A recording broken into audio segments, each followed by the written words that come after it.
Bom dia, vamos dar continuidade à leitura da palavra nesse momento. Abra sua Bíblia em 1 Pedro 4, que fica lá no Novo Testamento, ok? O título dele fala assim, aqui nós estamos no canal no YouTube Ranildes Barros, né? Se você já se inscreveu, muito obrigada, mas se você ainda não se inscreveu no nosso canal, se inscreva, para que o YouTube perceba que a leitura da Bíblia é importante, né? Então, aqui nós lemos na íntegra o que está escrito, para você ver que está escrito aonde nós estamos lendo, né?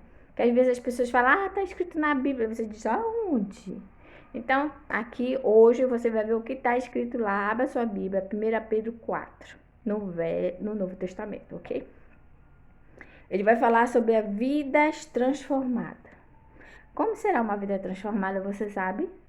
Então, vamos ver segundo a Bíblia e a visão de Paulo. Por isso, assim como Cristo sofreu no corpo, vocês também devem estar prontos, como ele estava, para sofrer.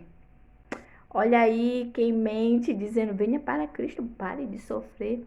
Não, a Bíblia diz que ele não pede para Deus tirar a gente do mundo, né? Então, se nós estamos nesse mundo, nós estamos sujeitos a sofrer, como Jesus sofreu. Amém? E não é o fato de você ser cristão, aceitar Jesus, que você não vai sofrer mais, né? Aquele salmo que as pessoas leem e falam erradamente, e pensam erradamente, elas falam assim, o Senhor é meu pastor e nada me faltará. Ela acha que é só as coisas boas. Não. Meu marido sempre fala, é tudo. É a doença, é a saúde, é a morte, é a vida, a alegria, a tristeza, tudo. A fome, a abundância. Então, nada vai faltar. Vamos lá. Porque aquele que sofre no corpo deixa de ser dominado pelo pecado. Ou seja, ele está falando que o sofrimento melhora, nos melhora. Olha que visão. Você tinha noção disso? Eu acho que não, né? 2. Então, de agora em diante, vivam o resto da vida aqui na terra de acordo com a vontade de Deus. E não se deixem dominar pelas paixões humanas. Olha que lindo, estamos lendo 1 Pedro 4. O 3 fala assim, no passado vocês já gastaram bastante tempo fazendo o que os pagãos gostam de fazer. Naquele tempo vocês viviam na imoralidade, nos desejos carnais, nas bebedeiras, nas orgias, na embriaguez e na nojenta adoração de ídolos. Está escrito aqui, tá? Eu não estou inventando nada. Então ele diz que quando a gente é pagão, a gente vive nesses pecados e você nem percebe. A bebedeira, a orgia, a embriaguez. E ele pega pesado quando ele fala na adoração a ídolos, né? Que isso não agrada a Deus. 4. E agora, os pagãos ficam admirados quando vocês não se sujam com eles nessas vidas loucas e imorais e por isso os insultam. Então ele fala aqui com você aí que acabou de aceitar Jesus, né? Tá todo contente dizendo não para um monte de coisa. Ai, não, isso eu não posso não. Aí as pessoas começam a julgar a gente, começam a insultar a gente. Agora tá o crente. Não pode mais fazer isso. Não é que a gente não possa, é que a gente é liberto disso, né? As pessoas não veem, mas o fato de estarem fazendo isso na mente delas, o diabo põe que é liberdade. Mas para nós que já tiramos o tampão do olho, nós vemos que isso é uma prisão do inimigo das nossas almas, né? Ele nos prende nisso. E aí quem pensa que é liberto é preso, e as pessoas acham que é preso é liberto, porque ela tem escolha. Eu não quero isso, entendeu? 5. Porém, eles vão ter de prestar conta a Deus, que está pronto para julgar os vivos e os mortos. Olha aí, você que faz essas coisas, você vai prestar conta com uma pessoa, que é Deus, ele fala. E tanto os vivos, eu e você, quanto os que já morreram, também vão prestar conta do que fizeram aqui. certo? 6.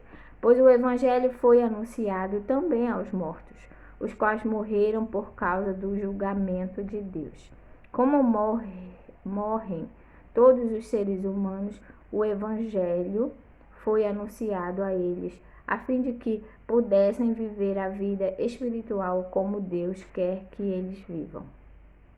7. Bons admiradores dos dons de Deus. O fim de todas as coisas está perto. Olha aí para nós. O fim de todas as coisas estão perto. Sejam prudentes, estejam alertas para poder orar. 5.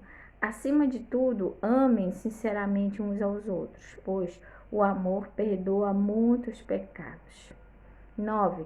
Hospedem uns aos outros sem reclamar. Sejam bons administradores dos diferentes dons que receberam de Deus. Que cada um use o seu próprio dom para o bem dos outros. Amém. Quem prega, pregue a palavra de Deus. Quem serve, sirva com a força que Deus dá. Faça assim para que em tudo Deus seja louvado por meio de Jesus Cristo, a quem pertence a glória e o poder para todo sempre. Amém.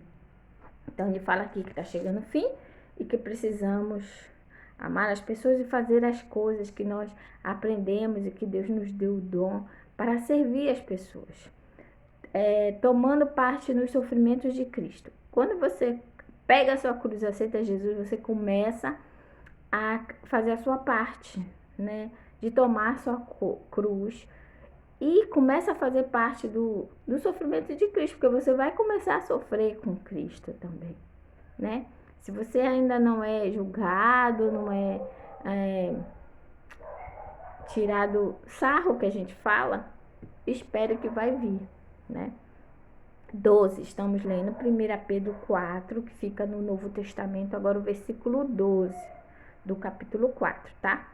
Ele fala assim: meus queridos amigos, não fiquem admirados com a dura prova de aflição pela qual vocês estão passando, como se alguma coisa fora do comum estivesse acontecendo a vocês. Então, você que é cristão, que está sofrendo por algum problema ou por alguma doença, Paulo está falando aqui com você e comigo que nós... eu vou repetir o versículo. Meus queridos amigos, não fiquem admirados com a dura prova de aflição pela qual vocês estão passando, como se alguma coisa fora do comum estivesse acontecendo a vocês. Pelo contrário, alegrem-se por estarem tomando parte dos sofrimentos de Cristo, para que fiquem cheios de alegria quando a glória dele for revelada. 14. Então ele diz que sofrer depois que aceita Jesus é normal, é um processo. Aí nesse momento você tem que lembrar que alguém sofreu por você, e você está fazendo parte disso. 14. Vocês serão felizes se forem insultados por serem seguidores de Cristo, porque isso quer dizer que o glorioso Espírito de Deus veio sobre vocês. 15. Se algum de vocês tiver de sofrer, que não seja por ser assassino, ladrão, criminoso, ou por se meter na vida dos outros. 16. Mas se alguém sofrer por ser cristão, não fique envergonhado, mas agradeça a Deus o fato de ser chamado por esse nome. Pois o tempo de começar o julgamento já chegou, e os que pertencem ao povo de Deus serão os primeiros a serem julgados. Se esse julgamento vai começar conosco, qual será o fim daqueles que não creem no Evangelho de Deus? Como dizem as Escrituras Sagradas, se é difícil os bons serem salvos, o que será daqueles pecadores que não querem saber de Deus?